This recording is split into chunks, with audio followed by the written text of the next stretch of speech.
Hello everyone. आज की इस वीडियो में हम लोग बात करने वाले हैं कि कैसे हम अपने कैलकुलेशन स्पीड को इम्प्रूव कर सकते हैं, जिससे कि हमें एग्जाम में कम टाइम लगे क्वेश्चन को सॉल्व करने के लिए। और साथ ही मेरे दीवार पे चिपके 2 पेजेस हैं, इनका सीक्रेट क्या है और कैसे इनसे जो है आप अपने कैलकुलेशन स्पीड को बहुत ही ज़्यादा, बहुत ही जल्दी, बहुत ही एफिशिएंटली अपने कैलकुलेशन स्पीड को इंक्रीज़ कर लोगी। तो चलिए इस वीडियो में हम लोग इसी के बारे में बात करने वाले हैं। तो चलिए शुरू करते हैं कैलकुलेशन स्पीड्स के साथ। सबसे पहले जानते हैं कि कैलकुलेशन स्पीड आपको इंक्रीज़ करने की ज़रूरत ही क्यों है? क्योंकि कई बार क्या होता है कि जब आप देखोगे कि मैथ और रीज़निंग का जो सेक्शन होता है, उसमें कई बार आपको ऐसा लगे कि आपको टाइम कम पड़ रहा है। जबकि क्वेश्चंस तो ईज़ी हैं, लेकिन फिर भी टाइम कम पड़ रहा है।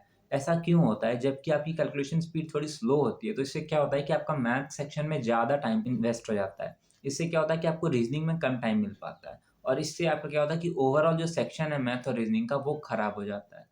तो इससे बचने के लिए जो हमें सबसे ज़्यादा ज़रूरी है, वो है अपने कैलकुलेशन स्पीड को इंक्रीज़ करना। जब आपका कैलकुलेशन स्पीड इंक्रीज़ रहेगा, तो अगर कोई मान लीजिए ट्रिकी क्वेश्चन भी आ जाता है, तो आप क्या करोगे कि आप जो है कैलकुलेशन में टाइम बचा ले जाओगे, जिससे कि आपके पास इनफ टाइम रहेगा उस ट्रिकी क्वेश्चन के ऊपर डिवोट करने के लिए। और इससे क्या होगा कि अल्टीमेटली आप उस ट्रिकी क्वेश्चन को भी कर पाओगे। इससे क्या होगा कि आप जो एवरेज स्टूडेंट जितना स्कोर कर पा रहे हैं, उससे आप ज़्यादा स्कोर कर लोगे। इसलिए जो है कैलकुलेशन पे काम करना बहुत ज़्यादा इम्पोर्टेंट हो जाता है। और ये प्रूवन फैक्ट है कि अगर आपकी कैलकुलेशन स्पीड अच्छी है, तो आपको एसएससी के एग्ज़ाम में एज मिलेगा, क्योंकि एसएससी एग्ज़ाम में सारा खेल जो है वो टाइम का ही है। तो इससे फ़र्क नहीं पड़ता कि आपने कितने क्वेश्चन किए, इससे फ़र्क पड़ता है कि आपने लिमिटेड टाइम में उस क्वेश्चन को कर पाए या फिर नहीं। ठीक है? तो चलिए हम लोग बात करते हैं कि कैलकुलेशन स्पीड को आखिर इंक्रीज़ कैसे किया जाए। तो इसमें 2-3 चीज़ें हैं। तो पहला तो है कि आपको डेली उसके लिए प्रैक्टिस करनी होगी। प्रैक्टिस कहाँ से करना है? तो मैथ वर्कआउट करके एक ऐप है, उससे आप प्रैक्टिस कर सकते हो। इससे क्या होगा कि आपकी कैलकुलेशन स्पीड जो है बहुत ज़्यादा एक्स्पोनेंशियली इंक्रीज़ आपको देखने को मिलेगी। अब मैथ वर्कआउट में आपको क्या-क्या प्रैक्टिस करनी है? तो यहाँ पर आपको जो है जनरली टेबल्स को प्रैक्टिस करना है, टेबल्स को रिवाइज़ करना है। ठीक है? और हम लोग इन दोनों पेपर के बारे में भी अभी आने वाला है, जिससे कि मैंने प्रिपेयर किया और जिससे कि मेरा जो है स्पीड जो है वो काफ़ी इंक्रीज़ हो गया। ओके, तो चलिए हम लोग बात करते हैं दोनों पेपर्स के बारे में। तो पहला पेपर में जैसा कि आप यहाँ पर देख सकते हो, ओके, तो सबसे पहले मैंने यहाँ पे क्या किया है कि स्क्वायर्स लिखे हैं। स्क्वायर आपको कहाँ से कहाँ तक के लिखना है, तो मैंने देखो यहाँ तक 32 तक का स्क्वायर लिखा है, ठीक है? 32 तक का स्क्वायर लिखा है और साथ-साथ में 36 और 51 का स्क्वायर, ये दोनों अलग से लिखा है, क्योंकि ये दोनों भी प्रीवियस ईयर में यूज़ हुए थे। जो यूज़ हुए थे उसको मैंने यहाँ पर लिखा हुआ है, ठीक है? और साथ में आप देखोगे कि मैंने स्क्वायर्स लिखना 13 से शुरू किया है, तो इसके पहले के क्यों नहीं लिखा? क्योंकि वो मुझे याद था।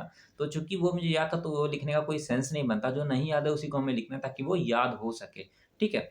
उसके बाद मैंने सारा को नोट डाउन कर लिया। साथ ही साथ आप देख सकते हो कि 17 के स्क्वायर में मैंने सर्कल लगाया रखा हुआ है। साथ ही मैंने 23 के स्क्वायर में भी एक ऐसे बॉक्स बनाया हुआ है और हाइलाइट भी किया हुआ है। तो ये क्या है कि ये मैंने कोडिंग किया हुआ है कि मैंने जितने बार रिवाइज़ किया, अगर मैं बहुत ज़्यादा बार उसको भूल रहा हूँ या फिर क्वेश्चन में इम्प्लीमेंट करते टाइम ये याद नहीं आ पा रहा है, तो वो मैंने वहाँ पर स्पेशली उसको मार्क किया है ताकि उसको हम अच्छे से रिवाइज़ करें, क्योंकि वो चीज़ हम एक्चुअल में भूल रहे हैं जब वो इम्प्लीमेंट करने का बारी आ रहा है। इससे क्या होता है कि जब हम रिवाइज़ करते हैं तो उसपे थोड़ा ज़्यादा फ़ोकस देते हैं। तो इसी तरह से आप भी जो है उसमें कुछ-कुछ मार्क या फिर कुछ-कुछ निशानी आप लगा दो, जिससे कि आपको याद रहे कि हाँ, ये चीज़ हम भूल रहे हैं। जिससे क्या हो कि जब आप रिवाइज़ करो, जब भी आप पढ़ो, तो उसपे थोड़ा ज़्यादा एक्स्ट्रा फ़ोकस डालो, क्योंकि जहाँ पर आप भूल रहे हो, आपको वहाँ पर सुधार करने की ज़रूरत होती है। ओके, तो यहाँ तक मैंने ये स्क्वायर कंप्लीट कर लिया। उसके बाद नीचे मैंने लिखा है वैल्यूज़।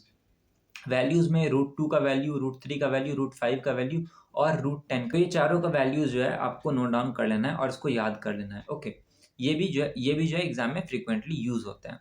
उसके बाद आते हैं हम लोग क्यूब के बारे में। तो क्यूब जो है आपको कहाँ तक का याद करना है, तो क्यूब आपको 21 तक का याद करना है क्यूब, ठीक है? तो यहाँ तक 19 तक मैंने लिखा है, फिर 20 का ऑब्वियसली सबको याद होता है, तो वो नहीं लिखे हैं और फिर 21 का नोट किए। 21 का देख रहे होगे, मैंने एक्स्ट्रा पेन से यहाँ पर नोट किया है, क्योंकि ये प्रीवियस ईयर में आया हुआ था। इसी तरीके से आपको अपडेट करते रहना है। तो मैंने ये जो बना दिया, ये फाइनल नहीं है। अगर आपको प्रीवियस ईयर में कोई और नंबर का मिलता है, तो आप उसको भी वहाँ पर नोट कर लो, ठीक है? अब देखिए, मॉक का चीज़ नहीं नोट करना है, प्रीवियस ईयर का चीज़ नोट करना है। इसका क्या मतलब हुआ कि टेक्स्ट बुक के मॉक आप बहुत सारे दोगे या ऑलिव बोर्ड के बहुत सारे मॉक दोगे, तो उसमें अगर कोई स्क्वायर क्यूब आ रहा है, तो वो नहीं नोट करना है। जो प्रीवियस ईयर में आ रहा है, बस उसको इसमें ऐड करते रहना है, ठीक है? तो इससे आपका जो प्रीवियस ईयर वाला जो है, वो चीज़ इम्प्रूव होता रहेगा। ओके? आई होप ये चीज़ क्लियर होगा। ठीक है, अब हम लोग आगे बढ़ते हैं। इसके बाद आपको नोट करना है ट्रिपलेट्स। ट्रिपलेट्स यानी कि जो राइट एंगल ट्रायंगल है, इसके 3 साइड के लेंथ जो होते हैं अलग-अलग, जो कि डिफरेंट प्रोपोर्शंस में होता है, जो कि आपको ज्योमेट्री, मेंसुरेशन ये सब में आता भी है, तो इसको आपको याद रखना है। ठीक है? इसके बाद जो नेक्स्ट चीज़ है वो है पावर्स। पावर्स हम लोग को याद करने हैं, 2 2 का जो है 2 का पावर 12 तक हम लोग को याद करना है, ठीक है? 3 का पावर 6 तक हम लोग को याद करना है, 4 का पावर 6 तक हम लोग को याद करना है, 5 का पावर 5 तक हम लोग को याद करना है, 6 के पावर 4 तक हम लोग को याद करना है, ठीक है? इतना तक हम लोग को याद करना है। इससे ज़्यादा हमें याद करने की ज़रूरत नहीं होती, इसको अच्छे से यदि 2-3 बार 4 बार करके रिवाइज़ कर लेंगे, ठीक है? और इसको कैसे याद करना है वो मैं वीडियो के एंड में भी बताऊँगा, तो वीडियो को एंड तक ज़रूर देखिएगा, ठीक है? अब बात करते हैं इसके बाद जो आपको परसेंटेज चैप्टर में कुछ-कुछ फ्रैक्शन और परसेंटेज परसेंटेज का कन्वर्जन होता है, तो वो भी मैंने यहाँ पर नोट डाउन किया हुआ है, तो आप ये चीज़ देख सकते हो मैंने कितने सारे परसेंटेज कन्वर्जन जो है वो लिख रखे हैं, ठीक है? तो टोटल इस तरह से हमारा शीट 1 जो होता है वो कंप्लीट होता है, ये वाला शीट, ठीक है? अब हम लोग इस वाले शीट के ऊपर बात करने वाले हैं सेकंड शीट के बारे में। तो चलिए सेकंड शीट में हमारा क्या है तो देखते हैं। तो सेकंड शीट में मैंने कंप्लीटली टेबल को लिखा हुआ है, क्योंकि टेबल मुझे याद नहीं था, ये चीज़ जो फैक्ट है वो फैक्ट है, हमको टेबल अच्छे से याद नहीं था, स्कूल के बाद हम भूल चुके थे सारा चीज़। तो यहाँ पर हमने 12 से लेकर के टेबल लिखना स्टार्ट किया है, 12 का, 13 का, 14 का, 15, 16, 17, 18, 19, 20, 21, 22, 23, 24, 25, 25 तक का टेबल मैंने यहाँ तक नोट किया है। और साथ में आप देखे होंगे कि बहुत ज़्यादा हाइलाइट भी किया हुआ है मैंने इसको। तो हाइलाइट इसलिए किया हुआ है कि अगेन जो चीज़ हम भूल रहे थे उसको हम हाइलाइट किए थे और मार्क किए थे, तो सेम चीज़ यहाँ पर भी फॉलो हुई है। आप देख सकते हो कि 23 और 24 में काफ़ी ज़्यादा हाइलाइट और सर्कल किए हुए हैं, यानी कि ये चीज़ हम बार-बार भूल जा रहे हैं जबकि इम्प्लीमेंट करने की बारी आती है तो।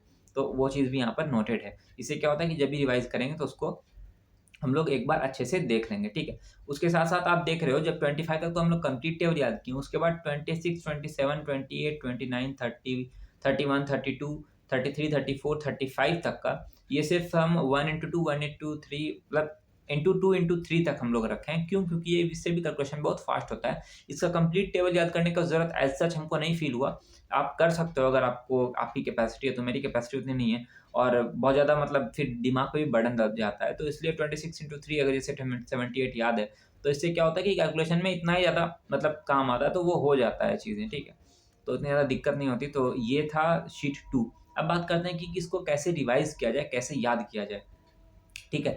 तो अब याद करने वाला जो चीज़ है, उसमें क्या होता है कि आपको इसको पहले दीवार के सामने में चिपका लेना है, जहाँ पर भी आप पढ़ते हो, रेगुलर पढ़ते हो, वहाँ पर आपको सामने में उसको रखना है। इससे आपको हमेशा वो दिखेगा, तो जब भी आपको फ्री टाइम मिलेगा पढ़ाई के बीच में, तो आपको टाइम मिल जाएगा कि इसको रिवाइज़ कर लेते हैं, ठीक है?